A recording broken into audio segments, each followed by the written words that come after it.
represent the Fairness Campaign, but I'm really here as an individual. As a former Republican state representative, I served with some of you here, gentlemen back there. Glad to see you. There's a second act in politics. Senator Williams is going to do a great job here. I know that because I served with him.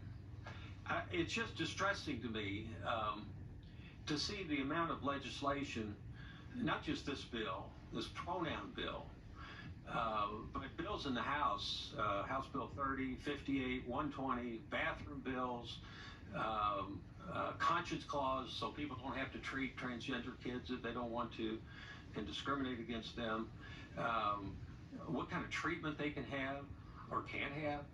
Why are we singling these people out? How many people are we talking about? How many transgender kids are there in the state that is so deserving of this kind of attention, okay?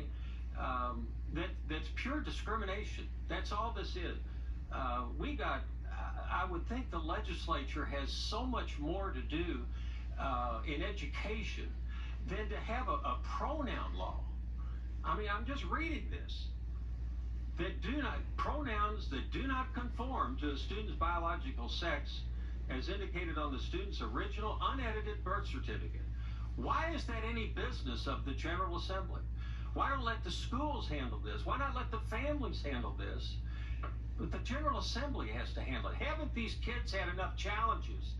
Then have the school have to say, I can't call you he or him.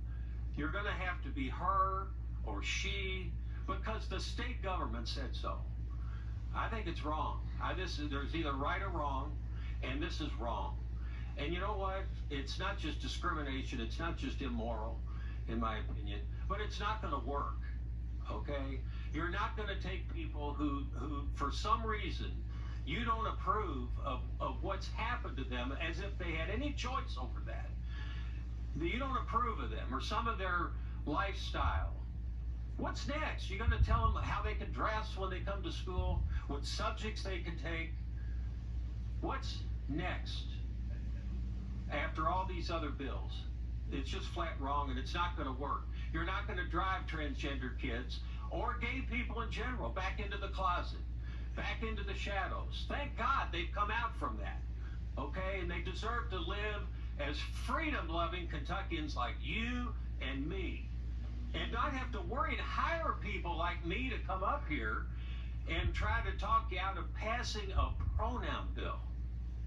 We got thousands of students in Kentucky in Louisville that can't read at grade level, can't do math within 2 grade levels, don't have homes. There ought to be a charter school in every neighborhood in Louisville. I know you're working on that, okay? And we ought to get the constitutional amendment passed to reverse that unfortunate Supreme Court decision that took away the educational opportunity grants. We need those kind of reforms desperately in Louisville, but instead we don't even got to post the constitutional amendment, but we have time for 2 hearings on pronouns. Think about what you're doing, okay? Is it right or is it wrong? Is it right or wrong to punish these poor, powerless, defenseless children and their families, okay? It's been an honor to sit here. Thank you, Mr. Chairman. Thank you.